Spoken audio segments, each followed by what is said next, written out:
At Mayo Clinic in Florida, we're treating the untreatable. Using a patient's unique genetic makeup, our researchers are developing personalized cancer vaccines that help stimulate the immune system to better fight the disease and prevent it from recurring. We're making more possible at Mayo Clinic because every day we're doing what's never been done.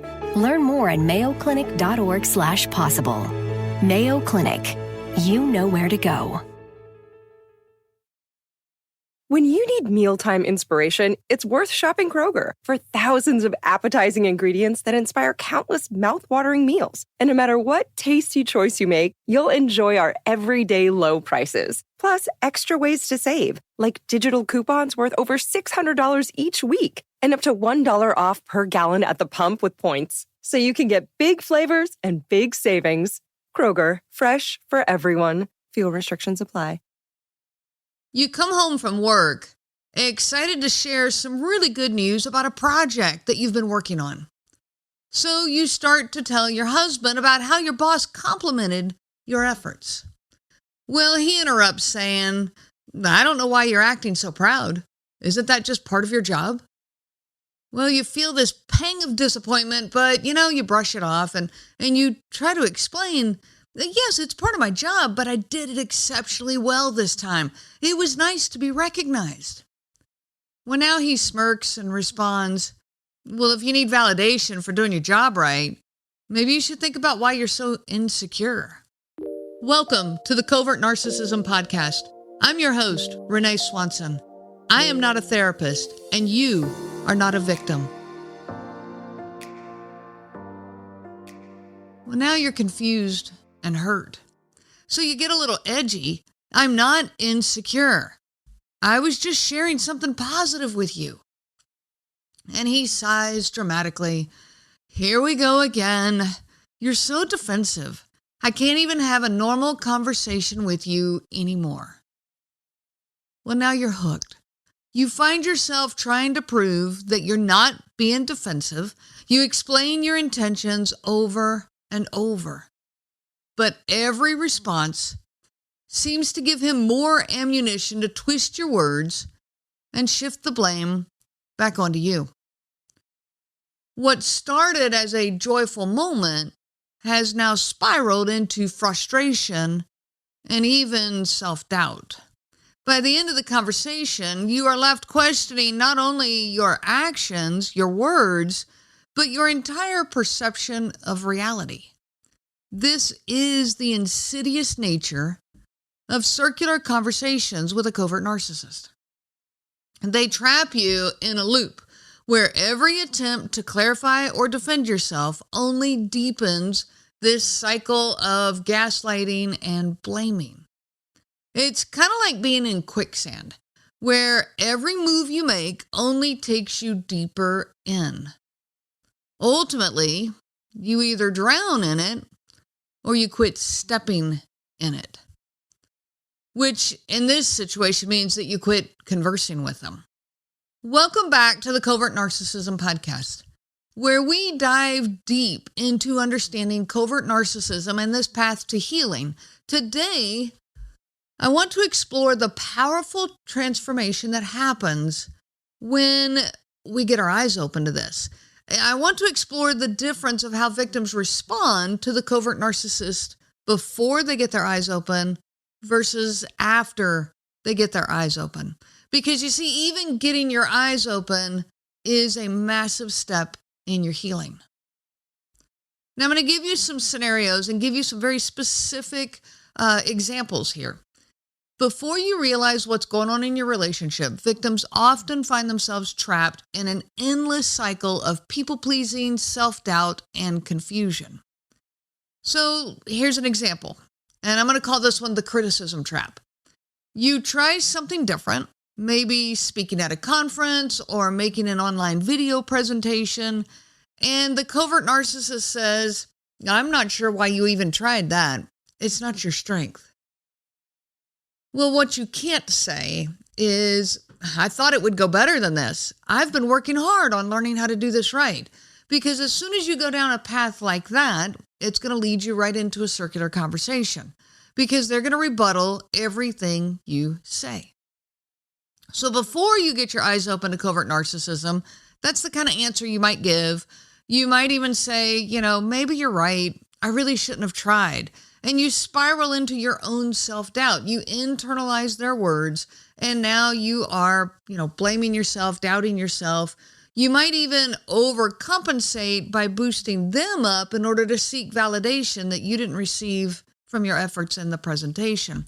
All of this is before you really get your eyes open, again, looking for validation from the covert narcissist. However, after you get your eyes open, after you start that healing journey, your answer is very different. Now your answer, at least on the inside, to you, to yourself, is that's their opinion, not mine. Now, out loud, you might respond with, well, that's an interesting perspective, but I am proud of my effort regardless. You don't take the bait. You don't jump on the hook of the circular conversation. The circular conversation attempts will still come. Let me try that sentence again. Circular conversation attempts will still come. This isn't going to change them, but it changes you. You no longer become hooked in their quicksand. Now, scenario 2, I'm going to call this one gaslighting in action. The covert narcissist, you're trying to have a conversation with them about something they said, and they say to you, you're imagining things. I never said that. Anyone ever heard that? Well, before getting your eyes open to the abuse, you start to question your own memory. You start to replay it, going, okay, but that is what they said. And you replay the conversation, and then you might, start doubting yourself, going, okay, maybe I did mishear it, or maybe I misread what they were saying. Maybe I am overreacting. You start second guessing your own reality, and you work to pay more attention next time. So next time I'll make sure that I know exactly what got said. And you go into that hypervigilant state. Well, after getting your eyes open, after starting to recognize the tactics of covert narcissism, you don't respond the same way. Now you respond, I'm confident in my memory. Now, again, this is what I say inside of me. I don't necessarily say these words out loud to them, but I am going to say, no, I am confident in my own memory. Now, out loud to them, I might say, I'm really sure about what was said, and I'm not going to debate this with you. You stop engaging in their manipulation. Now, they might keep working to engage you. Well, look at you with the perfect memory. Okay, well, that's a loaded conversation ready to jump into that circular conversation. But you must remember that their words, their reactions, their attitudes say more about who they are than about who you are. Their reactions are on them. Work to not get snarky back. Let their character show through, and now you get to let your character show through. This healing journey is about getting back to the person that you are. Let's go to scenario 3. This one is the silent treatment. The covert narcissist withdraws. They refuse to engage after a disagreement. They might go trap themselves in a room, or they might sit down in their chair and huff and sigh and roll their eyes, but they disengage. They withdraw. Now, before getting your eyes open to covert narcissism, this can create a sense of panic, just desperation in the victim. You become hyper-focused on fixing this situation and getting everything back to your sense of normal. You begin apologizing and over-apologizing. You start catering to their needs, even though you are not the one at fault. You are the one doing all the fixing. And you're desperate to get their attention back, to get your sense of normalcy back. Well, after getting your eyes open, you respond a little different now to this silent treatment. In fact, the silence is welcomed. You use this silence to go, okay, finally, at least they're going to leave me alone. Now I can focus on my own needs. And you start thinking, hey, their behavior is not my responsibility. You appreciate the space physically, mentally, and emotionally, and you use this as a time to shift your thinking from that incessant replaying that we all do and focusing instead on your own health. This is how you turn those uncomfortable situations, those uncomfortable tactics that they use, and use that space for a productive, for progress on your journey. Scenario number 4 are the emotional outburst. Let's say you accidentally spill their coffee. Well, their reaction is over the top, yelling, swearing, throwing down their napkin in disgust. They aggressively yell at you, "You're always so careless. Why don't you watch what you're doing for a change?" Their reaction and their words hurt. Again, before getting your eyes open to covert narcissism, you feel paralyzed with guilt. I shouldn't have spilled the coffee. And you respond with profuse apologies, even though their reaction is disproportionate. You are the one working overtime to fix everything. "I'm so sorry. Here, let me clean it up." And you hurry and you clean it up, working fast to make this disappear. And you quickly grab them a fresh cup of coffee. Well, after... At Mayo Clinic in Florida, we're treating the untreatable, developing personalized cancer vaccines to treat the disease and prevent it from recurring. Learn more at mayoclinic.org/possible. Mayo Clinic, you know where to go. Imagine what's possible when learning doesn't get in the way of life. At Capella University, our FlexPath learning format lets you learn on your own schedule. A different future is closer than you think with Capella University. Learn more at capella.edu. Getting your eyes open to the covert narcissist, and you spill the coffee and their reaction goes over the top, you remain strangely calm. And instead of kicking into subservient action, again, that might be your instincts because you've been in this relationship for a long time, you simply state, "I won't tolerate being spoken to this way. I will clean up the mess, and I am sorry for spilling the coffee, but your reaction is not necessary." You see, this allows you to go back to who you are. You can apologize for spilling the coffee. I've got no problems going, "Hey, I'm sorry, I didn't mean to spill that coffee," and actually cleaning it up. What I won't do, though, is jump onto that game they're playing, the blaming and the outburst and the circular conversation hooks as a reaction to a cup of spilled coffee. Scenario number 5 is blame shifting. You see, later, let's go back to the coffee example, and later you come back to them and you try to talk to them about this, expressing your feelings for how they reacted. But they won't hear it. Not at all. Instead, they say, "Well, that was all your fault. You're the one that spilled the coffee, not me. If you hadn't been so clumsy, I wouldn't have reacted that way." This is blame shifting. I'm sorry, everybody spills coffee, but not everybody acts like that. Before you get your eyes open to covert narcissism, when the blame shifting happens, you internalize their words. You accept the blame, thinking, "Okay, yeah, I should have done better. I should have been paying more attention. I'll make sure that never happens again." And you internalize it. You add it to the checklist as one more thing that you've got to do perfect. You've got to make sure that never happens again. So you just continue to work harder and harder and harder. Well, after getting your eyes open, and by the way, working harder and harder never works.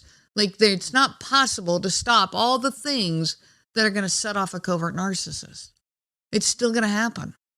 So after you get your eyes open to covert narcissism, you no longer accept the blame for their reactions. You realize everyone gets upset at times, but not everyone yells, curses, throws their stuff, and causes deep hurt in the other person. You see, this is not normal behavior, and this is not okay. So now instead you respond, "I'm not responsible for your reactions. Let's address the actual issue here instead of placing the blame on me." Scenario number 6 is a dismissal of your achievements. You're sharing with your loved one about a recognition that you received at work. This goes back to the story at the very beginning. You're proud of your own accomplishment and you want to share that excitement with your partner.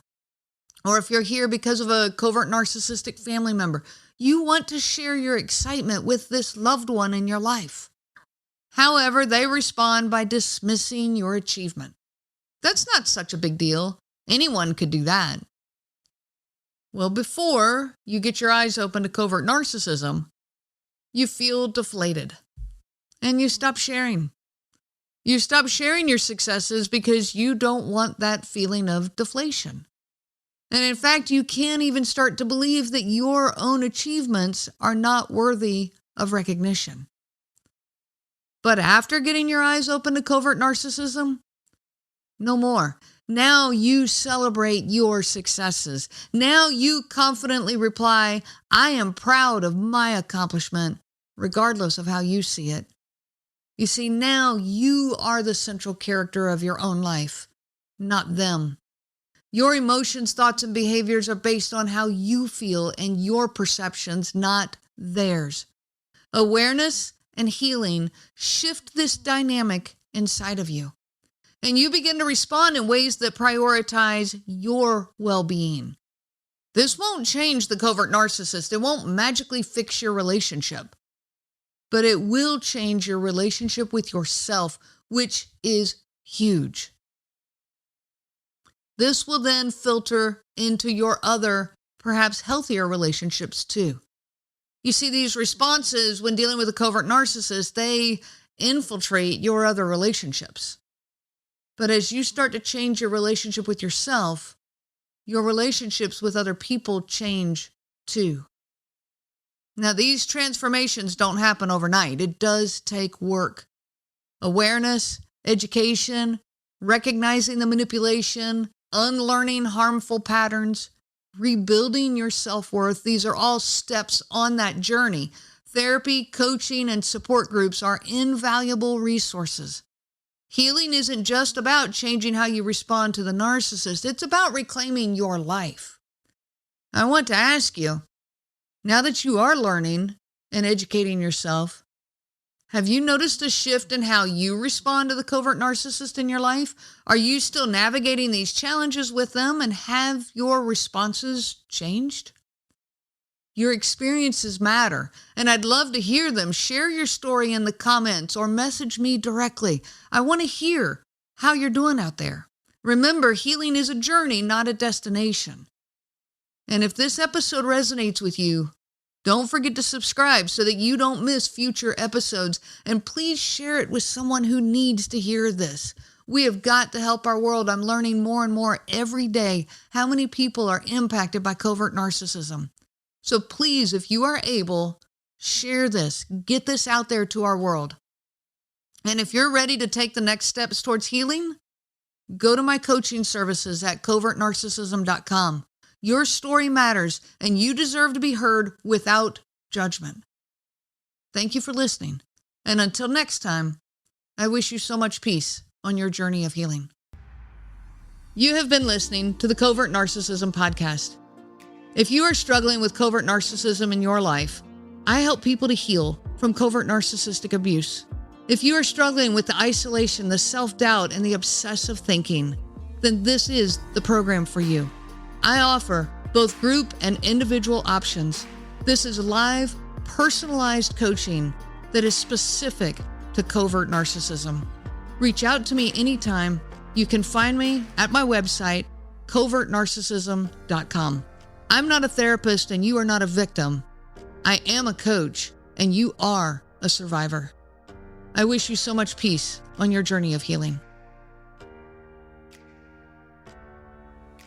The information provided by Renee Swanson and the Covert Narcissism Podcast is for educational purposes only and is not to be used for diagnosis purposes and not intended to be a substitute for clinical care.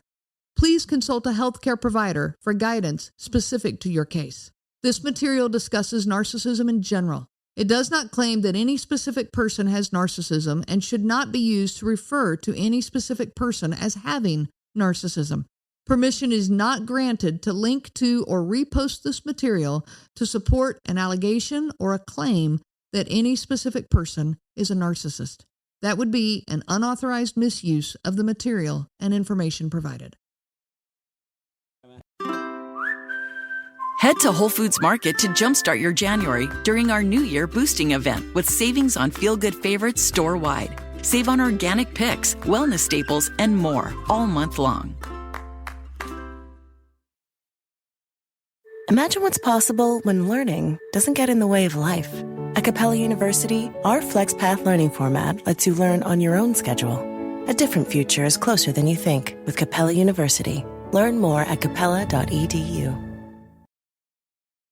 For over 130 years, McCormick has helped you make Mom's lasagna to keep her secret recipe alive. Take over taco night, no matter how chaotic your day is.